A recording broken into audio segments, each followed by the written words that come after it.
So I need to start this episode with a very important question, and that is, what do you call a dinosaur with carrots in its ears? The answer is anything you like, because they can't hear you. That was one of our favourite jokes here in the Dowling household for a very long time, all thanks to my son bringing it home from school, and it did the rounds. And as far as jokes go, I don't know, do you find that funny? Had you heard it before? Did you smile? Did you chuckle? Did you groan? Did you roll your eyes? Did you find it offensive? This is all very much to the theme of humour, which is in fact the theme of today's episode. Welcome back to Teaming with Possibility. This is episode 17, and today we're having a kind of a bit of a look at the role of humour in teams, and in fact, does it even have a role to play? Because everyone has a slightly different experience of whether humour is in fact a good thing. And in fact, humour doesn't need to be just jokes by any stretch, thank goodness. But it does raise the question of when is humour helpful and when does it get in the way? I had a kind of a bit of a shock to my system in terms of the role of humour in teams. This was a few years back now. And I was facilitating some work with a team. It was a sporting team, in fact. And my nature generally is pretty playful. I like to have a bit of a laugh, and I'll explain why in just a moment. But I'll never forget receiving a phone call one night after a session that I had run from one of the team members, a senior member of the team. And they were ringing to sort of express some concern that I had made a joke during the session that day, and that they were generally of the view that jokes didn't have a place in team sessions. And the joke that I'd made, we were talking about principles and behaviours and kind of ideals that the team wanted to commit to in terms of how it would work together, what they could expect from one another, how they'd roll, basically.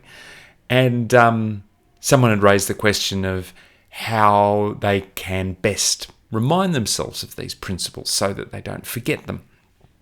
And I made, I think, a quip at the time that, of course, one option that many teams subscribe to is just everyone getting a tattoo. And a lot of the room laughed. In hindsight, it was a pretty daggy thing to say. But that's often the case with jokes. And that was the joke that they were concerned about. And the reason being is they said by joking about it, that diminished the person who had come up with the first question in the first place. And perhaps they were right. By joking about it, it might have sounded like I was diminishing the importance of the question and making it sound like it was kind of like a laughing matter. That said, I did, straight off the back of the joke, and in fact in the lead up to it, say, that's a great question, let's talk about that. And, right off the bat, here's my first suggestion. That's where I threw in the tattoo.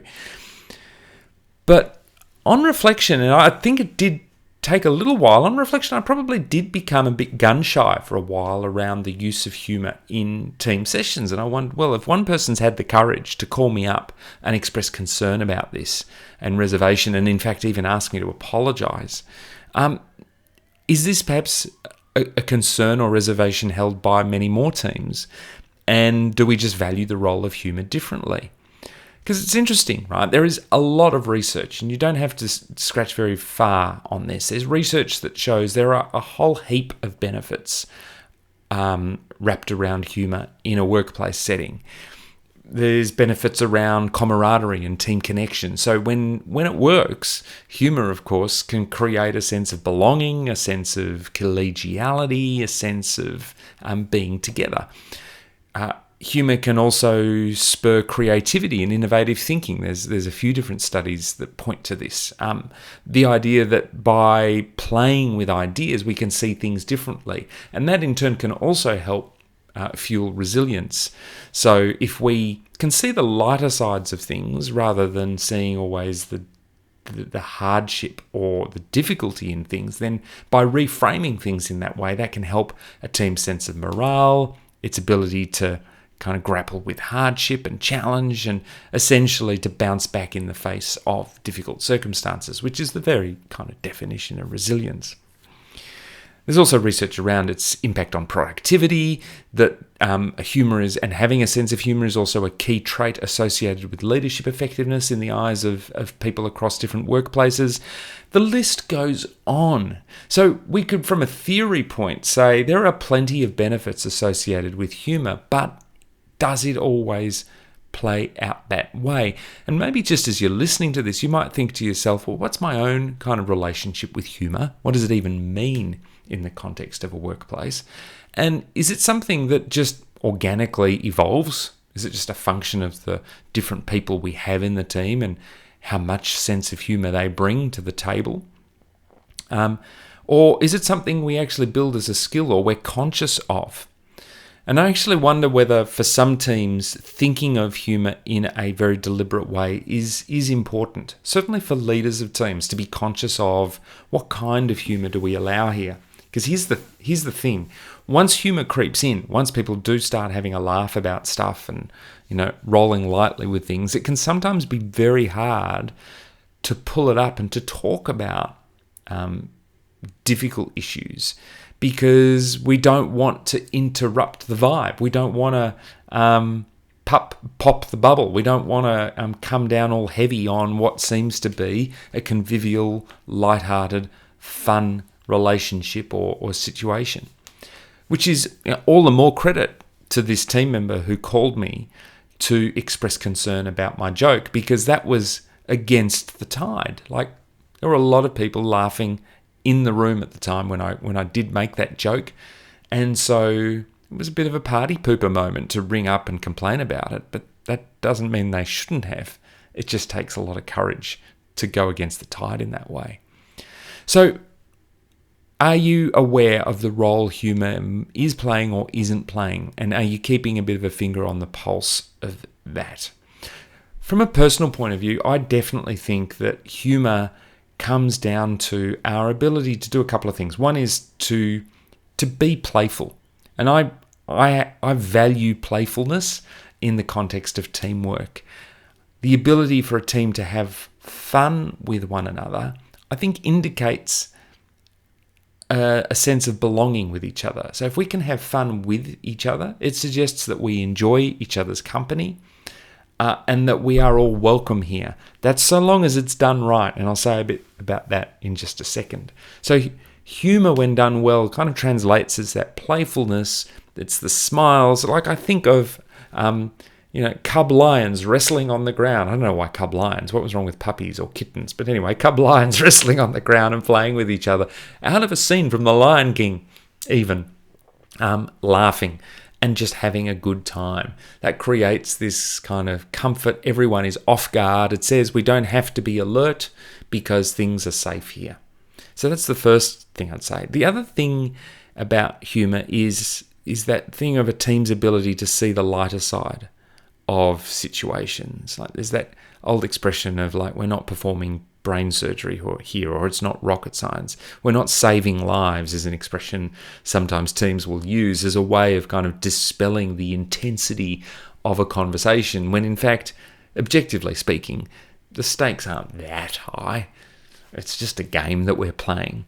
So that ability to kind of pop the seriousness bubble and to say we don't take ourselves too seriously, we're happy to look at the lighter sides of things, that actually frees us up. It creates a safety now to say, well then, if we're happy to see the lighter side of things, we're not taking ourselves too seriously, it means that our identity, individually and collectively, is not hinged upon the success of everything we do or the perfection with which we do it every single day, which now creates space for us to experiment and try things and to do things a little bit differently and to ask each other questions even if we're wrong, to propose different ways of thinking about things even if they're wrong, because nothing is really that high in terms of the stakes. So I think humour allows you that space as well.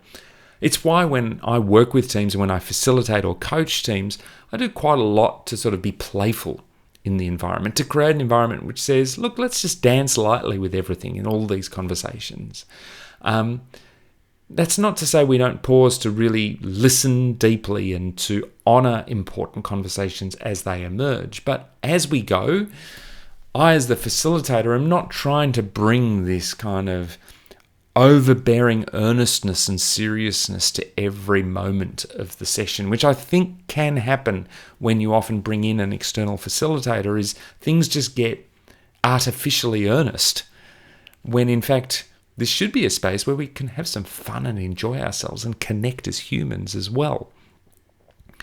So to me, those two aspects of humour are really important. And I kind of reckon that's a great conversation for teams to have, is when you're next having kind of a session to reflect on how you're going as a team or how you want to go in 2024 or beyond, you might ask yourself that question of like, what role does fun play? What role does play have here? What role does humour have here? How would you describe our humour as a team?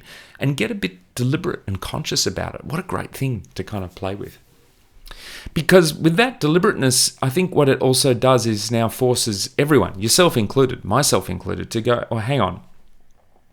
Is there a time when humour actually might be masking something a little more sinister, or something that could have a detrimental effect? When is it that humour might in fact appear to create laughs in the room, or appear to create lightness in the room, but actually by simply calling it humour, we're excusing it of some of its less desirable effects? Now, whether that's excluding others in the room by teasing them in some way, or whether it is by diminishing a point of view by laughing about it, or whether it is apparently making some remarks that actually feel quite aggressive in a passive way, but aggressive or hurtful or pointed at somebody by using sarcasm or cynicism. Or when is it that people, laugh off a situation which actually belies the fact that they're not taking responsibility for their role in it, or their need to be a change, a sort of an agent of change in that moment. So looking for those moments when humour can actually backfire, and often what that can be a sign of is that some people's use of humour might be actually more generally a negative use than others. And as a team, what we kind of need to do is normalise around a way in which we find humour to be useful and helpful, but also being aware of there are times when humour is not, and talking about that. There's some kind of really interesting research done at over in Canada. I'm having a moment of blankness. I need to look it up quickly for you. Oh, here it is. From the Department of Psychology at the University of Western Ontario in Canada. And this research, which was back in 2003, actually gave rise to a paper which has become a reference point for a lot of research around humour over the years since. And this was done by a few different authors. They talk about the individual differences in uses of humour and their relation to psychological well-being. And in particular, what emerged from that was the development of a humour styles questionnaire. And if you look up this work from University of Western Ontario by Professor Martin and others, they essentially landed on this idea that there are 4 types of humour. And if you think of these types of humour, they're playing with 2 different spectrums. So on one spectrum, there's humour which is very high in building relationships and other focused. And then there is humour that is very self-focused. Then you've got humour which is very positive in terms of its impact, and humour that's negative in terms of its impact. And what that led to was these sorts of 4 types of humour. So one type of humour they talk about is affiliative humour. And affiliative humour is humour that builds relationships, builds connections. So it's high in its focus on others, and it's high in its positive impact. Then you have the other positive form of humour, which is now, though, more self-focused, which is called self-enhancing humour, which is where humour kind of builds our strengths up, but kind of quietly and and wittily, perhaps entertains and celebrates our strengths or our relationships with each other and makes us look good and feel good. So we've got two types now in the positive spectrum, which is affiliative and self-enhancing.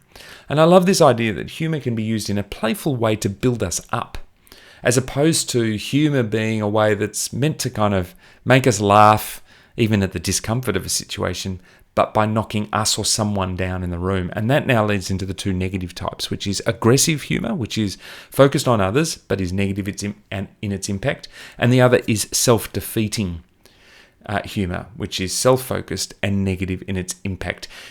Self-defeating could actually sometimes be described as what some people call self-deprecating humour. But in fact, I think self-deprecating doesn't always have to be self-defeating. Sometimes humour can be used in a way that's modest, modesty expressed with a smile. Making just light-hearted comments in the moment. What would I know about this? What would I know about this? I haven't worked a minute in your world before.